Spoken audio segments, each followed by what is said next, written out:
क्या government job के लिए हर एक बच्चों के लिए कोचिंग सेंटर की ज़रूरत है या नहीं है? मैं आपको पूरा बता रही हूँ, अच्छे से समझना। बहुत सारे जो टॉपर होते हैं उनका कहना होता है कि हम सेल्फ़ स्टडी किए हुए हैं, चाहे वो किसी कोचिंग सेंटर से पढ़ के आएँ या किसी से ना पढ़ के आएँ, फिर भी वो कहते हैं कि हम क्या किए हैं, सेल्फ़ स्टडी किए हैं। वो आप अगर कोचिंग सेंटर में जाते हो, इतनी सारी भीड़ होती है। मान लीजिए कि एक बैच में 2-2 हज़ार बच्चों को बैठाया जाता है। अगर उसके पास फ्लोर बाय फ्लोर है तो हर एक में 2000, 1000, 2500, 2000 इस तरीके से बच्चों को बैठाया जाता है। क्या अपने आप डाउट को वहाँ पे क्लियर कर सकते हो? और फीस वहाँ की लाख, 1.5 लाख, 2 लाख। ऐसे ही नहीं, हर एक बच्चा आवाज़ उठा रहा है कि ये टीचर्स ऐसे हैं, ये टीचर्स ने ऐसे पढ़ाई नहीं की, मतलब कराए। एक ही दरवाज़ों से हमें निकलना आना जाना पड़ता है, जिससे भीड़ इतनी ज़्यादा होती है कि उसमें टाइम भी हमारा इन्वेस्ट होता है। तो इसके लिए आप लोगों को ज़रूरी है कि आप लोग सेल्फ़ स्टडी भी कर सकते हैं। और आप लोग जो यूट्यूब पे बहुत सारे फ्री कोर्स आते हैं, आप लोग को वो करना चाहिए। हकीकत कहिए तो आप लोगों को वो करना चाहिए। मैं आपको ये बताऊंगी कैसे करना चाहिए, क्या है। देखिए, मैं आपको बेवकूफ़ नहीं बना रही हूँ, क्योंकि हमारी बेटी है, स्वयं IAS की तैयारी कर रही है। वो खुद ही पूछी, क्या मम्मी हम जॉब करने के लिए, हम IAS बनने के लिए क्या हम कोई भी कोचिंग ढूंढ के जाके कर सकते हैं वहाँ पे? मैं बोली ना, नहीं करना है। क्यों? क्योंकि आपको मैं एक तरीका बता दूंगी, जिस तरीके से आप लोगों को, या हमारी बेटी खुद ही, मैं आपको एक तरीका बताऊंगी, उस तरीके से आप लोग अपने घर पे बैठे ही सेल्फ स्टडी कर सकते हो। किसी भी टीचर, हाँ, कभी कभी बाहर निकलो, बाहर घूमो, बाहर देखो, बाहर की दुनिया देखो, बाहर में बच्चों से थोड़ा मिलो, जो पढ़ते लिखते हैं उनसे भी, और जो नहीं पढ़ते हैं उनसे। देखो, कहते हैं कि दोनों का बुद्धि लेना चाहिए, और दोनों का आप लोग लीजिए। ये ज़रूरी है कि आप लोग सीखने की तैयारी करिए। अब मैं आपको पूरा डिटेल में बताऊंगी कि क्या आपको ज़रूरी है कि आपको कोचिंग सेंटर की ज़रूरत है, क्या 1.5-2 लाख रुपए वहाँ फूकने की ज़रूरत है। बहुत सारे हैं, बहुत कम में हम करा रहे हैं। एक ये जो कोचिंग हो गया है ना, एक बिज़नेस बन गया है सबका। जो कोचिंग है वो बिज़नेस बन गया है। यूट्यूब पे पढ़ाते पढ़ाते लोग धीरे धीरे ऑनलाइन, ऑफलाइन, इसी से उनका इनकम, इसी तरीके से बिज़नेस। अगर कोई 200 रुपये भी लेता है, अगर उसके पास 10 लाख अगर लड़के हो जाते हैं, बताइए उसके पास पैसे कितने हो गए। अब उसका क्या वो बिज़नेस बन गया कि नहीं बन गया? 200-250 रुपये भी लेते हैं, और इतने भीड़ में लोगों को डाउट रहेगा कि नहीं। अगर बच्चा उठ करके कोई सवाल क्वेश्चन कर सकता है, उतने दूर पर टीचर पढ़ा रहे हैं, हम यहाँ पे पढ़ते हैं, क्या हमें हमारा कोई भी डाउट अगर हम टीचर से पूछना चाहे तो क्या पूछ सकते हैं? नहीं पूछ सकते हैं। भीड़ में दौड़ने से अच्छा है थोड़ा सा एकांत में दौड़ कर देख लीजिए। भीड़ में आपको लात मुक्के खाने से अच्छा है, दूसरे की बातें सुनने से अच्छी है कि हम थोड़ा सा एकांत में भी। कहते हैं कि कभी भी ऐसा रास्ता अपनाओ जहाँ पे हमें अकेला अगर दौड़ना पड़ रहा है तो हम पड़े, 2-4 हैं उसके साथ दौड़ ले, लेकिन भीड़ में इकट्ठा दौड़ने से बहुत ज़्यादा प्रॉब्लम होती है। अब आपको बहुत अच्छे से समझाऊंगी कि किस तरीके से आपको क्या करना चाहिए और क्या नहीं करना चाहिए, क्या ज़रूरी है हमारे लिए कोचिंग सेंटर। चाहे आप कोई भी गवर्नमेंट जॉब के लिए आपको कोचिंग सेंटर की क्या ज़रूरत है। SSC हो, PCS की तैयारी, स्टेट PCS कहीं भी आप तैयारी कर रहे हो, UPSC की तैयारी करना आप चाहते हो, किसी चीज़ की तैयारी करना चाहते हो, आपको भी पता है कि टीचर्स अच्छे खासे ज्ञान देते हैं, लेकिन आज टीचर यूट्यूब पे इतना ज़्यादा हो गए हैं कि उनका अगर आप लोग वीडियो, मतलब उनका यूट्यूब पे जाइए और निकालिए, उनसे पढ़ना स्टार्ट करिए, और वो कहेंगे कि मैं UPSC का तैयारी कराता हूँ। देखिए, एक होता है ना कि एक बैच होता है जिसे हम थोड़ा सा पढ़ना स्टार्ट ऐसे कर देते हैं कि हमें उसका चीज़ समझ में आ रहा है कि नहीं। अगर समझ में आया तब तो हम उसको चूज़ करेंगे। अगर नहीं समझ में आता है फिर हम उनको क्या करेंगे, कहेंगे नहीं हमें समझ में इनका नहीं आता, हम दूसरे बहुत सारे टीचर हैं आजकल यूट्यूब पे पढ़ाने वाले, एक एक से बने हुए हैं। आज छोटे से लेके बड़े से यूट्यूबर तक सभी लोग यूट्यूब पे पढ़ाते आ रहे हैं। लेकिन जो बच्चे हैं ना, जो स्टूडेंट होते हैं, वो टीचरों को इतना बढ़ावा दे देते हैं। कोई कोई टीचर इतना किसी का इतना ज़्यादा बढ़ावा दे देते हैं, किसी को भी बता रही हूँ मैं आपको, चाहे कोई भी हो, कि वो आज 0 से लेकर वो हाईएस्ट पोजीशन पे चला गया। क्यों? क्योंकि उसको बढ़ावा आप दिए हो, क्योंकि आपके बारे में 2 शब्द अच्छा बोल दिया। मैं 2 शब्द अच्छा आपके बारे में बोल रही हूँ, आप मुझे यहाँ से धरती से उठा के आसमान तक भेज दिए। एक ही बार ऊपर न भेज देना, ऊपर चले जाऊँगी। अब आप लोगों को समझना होगा कि सच में इसमें सच्चाई कुछ है या नहीं। कभी 2 दिन घर पे बैठ के पढ़ के देखिए। सब कहते हैं अपने आप को कमरे में बंद कर लीजिए। कमरे में बंद करने से पढ़ाई ऐसे नहीं हो जाती है। कमरे में बंद रहने से इंसान तो जानवर और पागल बन जाएगा। घूमिए, बाहर जाइए, दोस्तों से मिले, अच्छे अच्छे टीचरों से मिले, उससे बात करिए। उससे बात करने से भी पता चलता है कि हमें क्या करना है, क्या नहीं करना है। ये बात आप लोग को अपने हमेशा अपने दिमाग से काम लेना चाहिए। आप लोग तो पढ़े लिखे हो, ग्रेजुएशन के बाद ही कोई ये काम करने चलता है, चाहे पीसीएस की तैयारी, चाहे यूपीएससी की तैयारी। और जब 12th में आप रहते हो ना, तो 12th में आपकी उम्र इतनी हो जाती है कि आपको सोचने विचारने का थोड़ा क्षमता हो जाता है। और आगे चल कर के आप लोगों को जब यूपीएससी या बीपीएससी किसी चीज़ की आप तैयारी, किसी स्टेट पीसीएस की तैयारी करते हो, उसमें आप लोगों को माइंड फ्रेश हो जाना चाहिए। ये नहीं कि आप लोग, अब आपको बस सिर्फ बता रही हैं, यूट्यूब पे किसी का वीडियो आप देख रहे हो, देखो, ठीक है, घंटे 2 घंटे, आजकल 25 घंटे 30 घंटे का लोग एक ही वीडियो अच्छे से डाल दे रहे हैं, ठीक है, उसको भी देखना है। या फिर आप लोग अगर उसको नहीं देख पा रहे हो, अगर बाई चांस उसको नहीं देख पा रहे हो, 25 घंटा कौन वीडियो देखता है, तो उसके आप प्ले लिस्ट में घुस जाइए। 1 घंटे का वीडियो होगा, उसके प्ले लिस्ट में जिसका प्ले लिस्ट होगा ना, इस प्ले लिस्ट में उसका पूरा मिलेगा, आपको ढंग का मिलेगा, जिससे आप देख सकते। लेकिन समझ में आना चाहिए। आपको सेल्फ स्टडी करना है, आप करो, ज़रूर करो।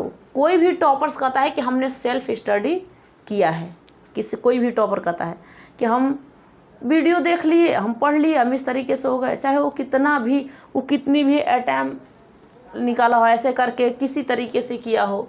एनसीईआरटी का जो नोट्स है ना, उसको आप बनाना स्टार्ट कर दीजिए। एनसीईआरटी का नोट्स है, इसको हर एक उसका बुक लीजिए और उसका नोट्स बनाना स्टार्ट कर दीजिए। एक बात बताइए, जो कोचिंग सेंटर वाले होते हैं, कम से कम वो 2 साल लेते हैं, आपका 2 साल ले लेते हैं, 2 साल 3 साल 1 साल पूरा ले लेते हैं। और उसमें आप जो पीछे पढ़ चुके हो, मान लीजिए आपने हिस्ट्री पढ़ा, क्या पढ़ा आपने? हिस्ट्री पढ़ा, और हिस्ट्री में आपको या फिर आपको प्राचीन इतिहास पढ़ा दिया गया हो, प्राचीन हो, या फिर आपको मध्यकालीन हो।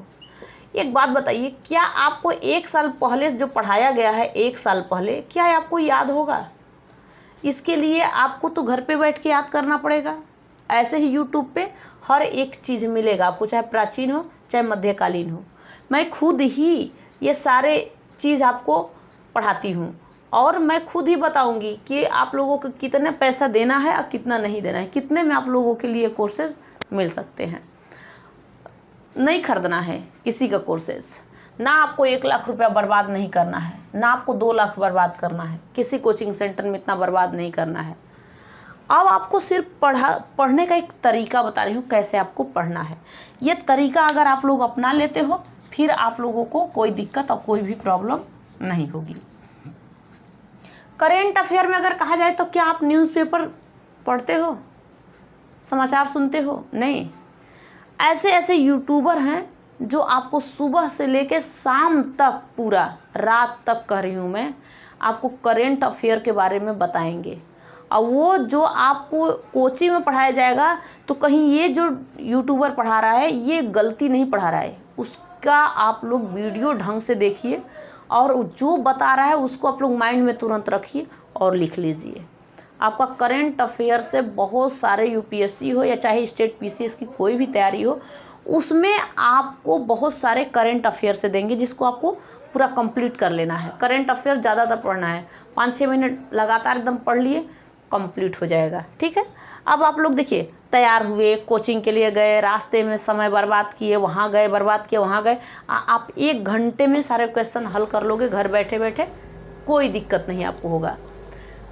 हिस्ट्री में आप लोग को करना क्या है, हिस्ट्री में आप लोगों को पढ़ना है वही। अब दूसरा यूट्यूबर, अगर कोई ज़रूरी नहीं है कि जो करंट अफेयर टीचर पढ़ा रहा है वही हिस्ट्री पढ़ा सकता है, नहीं पढ़ा सकता है, या हिस्ट्री पढ़ा रहा है तो कोई जियोग्राफी वही पढ़ा सकता है, ऐसा नहीं हो सकता है।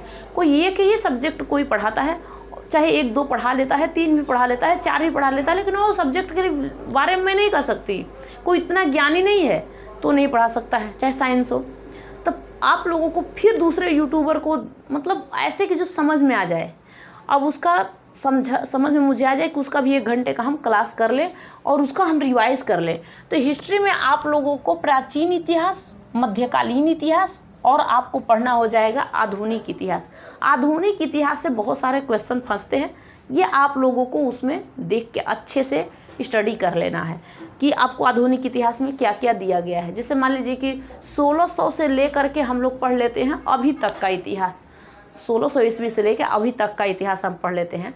हम यूरोपीय कंपनी का आगमन से लेकर के अभी तक का जो हिस्ट्री चल रहा है, जैसे कि अभी नरेंद्र मोदी बन गए प्रधानमंत्री या कुछ भी, तो इनके बारे में हम लोग पूरे स्टडी करते आएंगे। ये आप लोगों को कंप्लीट हो जाएगा। यह मध्यकालीन इतिहास है और उसको बारीकी से अच्छे से पढ़ना। कौन वंशज आए, वंश के बारे में भी आपको, वंशज के बारे में इनके पढ़ना होगा सारे। अब इतिहास तो मैंने बहुत सारे आपको पढ़ा चुके हैं, वीडियो इतना डाल चुकी हूँ जिससे आपको कहीं भी दिक्कत नहीं हो सकती है, एकदम बिल्कुल नहीं तो कमेंट करिए कि आप गलत क्या बता रही हो, मैं इसके लिए सोचूंगी।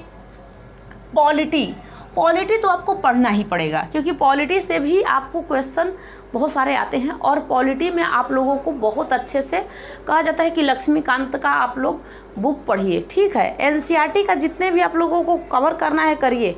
आप इसमें आपको अच्छे से पढ़, जैसे कि आपने भाग 1 पढ़ रहे हो, भाग एक में कहता है कि भारत राज्यों का संघ है। ठीक है, भाग 1 मतलब राज्य में उसके मतलब संघ और उसके राज्य क्षेत्र, भाग 1 कहता है, लेकिन आर्टिकल 1 कहता है कि भारत राज्यों का संघ है। ठीक है, राज्यों का संघ है, इसको कहाँ राज्यों को रखा गया है ये अपने माइंड से पढ़िए।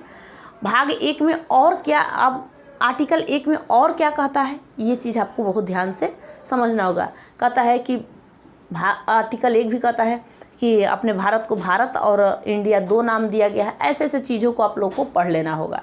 ठीक है, इतिहास, पॉलिटी सब कुछ आप लोग को ध्यान में दे लेना होगा। इसमें 22 भाग और आपको 395 आर्टिकल आप लोग को याद कर लेना होगा। नहीं होगा तो मैं आपको करा दूंगी, खुद ही आप लोग कमेंट कर देना। जियोग्राफी आप लोग को पढ़ना है। अब जियोग्राफी में अभी बताऊंगी क्या क्या आपको जियोग्राफी में पूरा पढ़ना है, ये इसको भी मैं छोड़ रही हूँ। आपको करंट अफेयर के बारे में बता दी। इकोनॉमी आपको पढ़ना होगा, तो इकोनॉमी को आप शुरू से नहीं जानते हो तो शुरू से ही तैयार कर लेना इसे अर्थशास्त्र कहते हैं। इसके जो जनक थे एडम स्मिथ थे, इस तरीके से उनके बारे में सारे, इसको 2 भागों में कैसे बांट दिया गया था, जिसे हम माइक्रो मैक्रो इकोनॉमी कहते हैं। इकोनॉमी होता क्या है, सारे चीज़ उसके विषय में आप लोगों को कवर कर लेना है।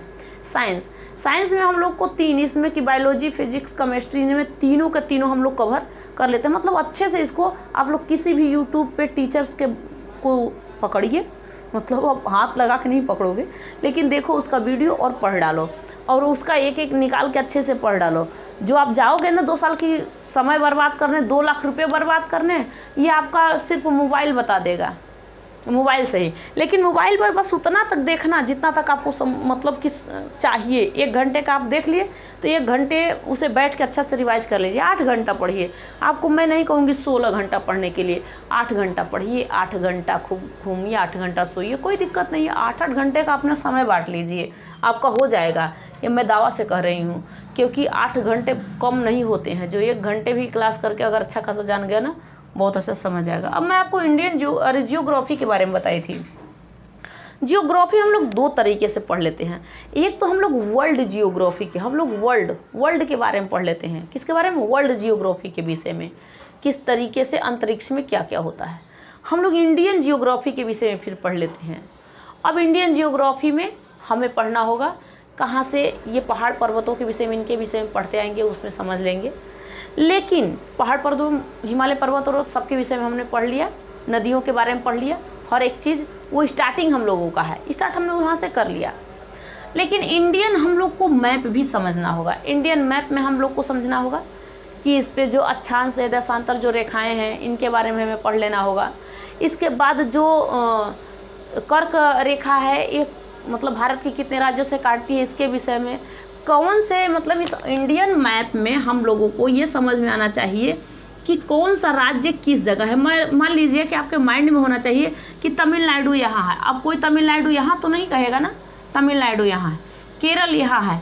जैसे कि आपको यहाँ पे आपको आंध्र प्रदेश है, ठीक है, यहाँ पे आपका तेलंगाना है, यहाँ पे कर्नाटक है, यहाँ पे महाराष्ट्र है, यहाँ पे गुजरात है, यहाँ पे मध्य प्रदेश है, यहाँ पे राजस्थान है, यहाँ मतलब राजस्थान, पंजाब, जितना भी है, हर एक स्टेट के बारे में आप लोगों को इस तरीके से समझ लेना होगा। ठीक, अब एक आता है वर्ल्ड मैप। वर्ल्ड मैप में भी आप लोगों को बहुत अच्छे से समझ लेना है कि वर्ल्ड मैप में हमें जानना क्या है। ये हमारा वर्ल्ड है, अर्थ है। अर्थ में हम लोगों को, वर्ल्ड मैप में हम लोगों को इसमें जो विषुवत रेखा है, जो हमारा ये कर्क रेखा है, जो हमारा ये मकर रेखा है, इसके विषय में, फिर हम लोगों को यहाँ पे जो नॉर्थ पोल, साउथ पोल के विषय में हम लोग को पढ़ लेना है। इसमें जो लाइनिंग खींची गई है, इसके विषय में पढ़ लेना है कि यह कौन सी है। जो अक्षांश है, देशांतर है, देशांतर रेखाएं क्या है, देशांतर क्या है, इसके विषय में आपको पढ़ना है। अक्षांश रेखाओं के विषय में आपको पढ़ना है, अक्षांश के विषय। तो आपको पढ़ने के लिए बहुत चीज़, बहुत यूट्यूब पे अवेलेबल है, जिसे आप लोग अच्छे से देख सकते हो। कहीं भी आपको प्रॉब्लम कुछ नहीं हो सकता है। ये सोचोगे कि मैम बहुत साधारण सी दिख रही हैं और बहुत इनको मतलब कि कुछ हो समझ में नहीं आएगा। देखो, किसी की ज़िंदगी होती है। जब हमारे बेटी हमारी है, ये बेटी भी हमारी करनी चाहती है क्या चीज़, आईएएस की तैयारी करनी चाहती है। लेकिन मैं कहती हूँ कि आपको सेल्फ स्टडी करनी है।